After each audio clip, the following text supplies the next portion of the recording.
Assalamualaikum warahmatullahi wabarakatuh. Halo semuanya, saya Sylvia Rahmatila dengan MPM 2023 1450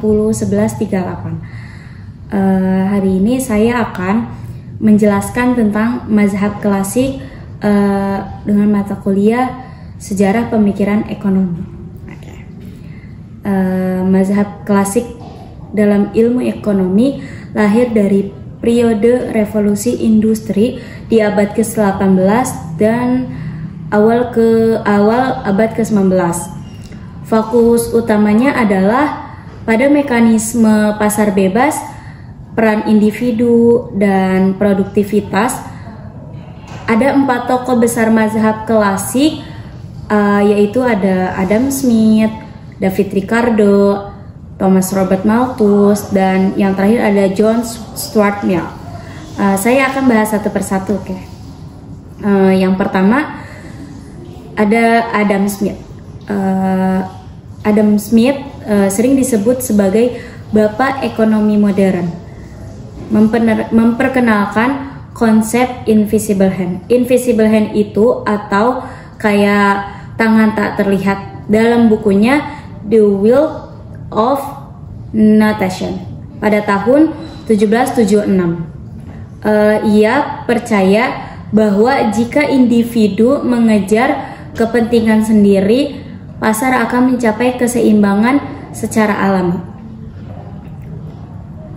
Terus kontribusi utamanya itu ada 2. Yang pertama, pembagian kerja meningkat produktivitas, dan yang kedua, pasar bebas tanpa campur tangan pemerintah akan menciptakan efisiensi.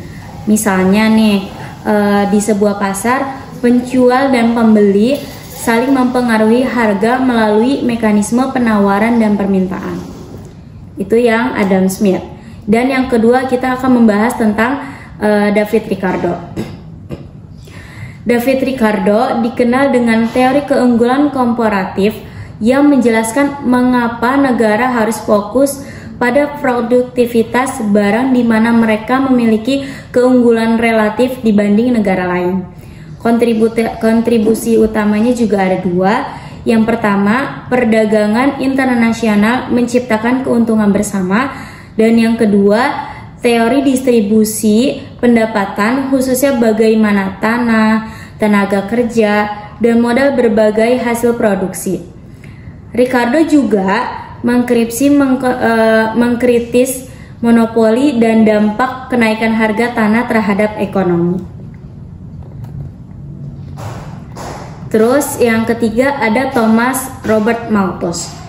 Thomas Robert Malthus dia itu terkenal karena teori populasi dalam bukunya An Essay on the Principle of Population pada tahun 1708. Ia menyatakan bahwa populasi cenderung tumbuh lebih cepat daripada sumber daya. Kenapa? Yaitu karena kontribusi juga utamanya ada 2. Yang pertama, ketakutan akan jebakan Malthus, di mana pertumbuhan populasi yang tidak terkendali dapat menyebabkan kelangkaan pangan dan kemiskinan. Yang kedua, ide ini memengaruhi kebijakan populasi dan pengelolaan sumber daya. Namun, Thomas Robert Malthus ada beberapa kritik terhadap teori ini karena muncul inovasi teknologi telah meningkatkan produktivitas pangan. Dan yang terakhir ada John Stuart Mill. John Stuart Mill memperluas pandangan ekonomi klasik dengan menambahkan dimensi moral dan sosial. Dia mempunyai buku. Dalam bukunya Principles of Political Economy pada tahun 1848. Ia menekankan pentingnya keseimbangan antara efisiensi ekonomi dan keadilan sosial.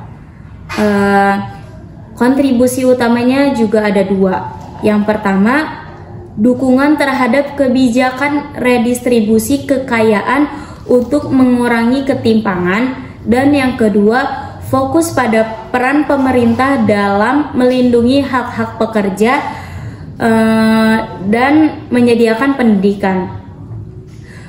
John Stuart Mill juga percaya bahwa perkembangan ekonomi harus seimbang dengan kesejahteraan masyarakat. Oke, saya akan keempat tokoh ini menjadi pilar utama mazhab klasik yang membentuk dasar ilmu ekonomi modern.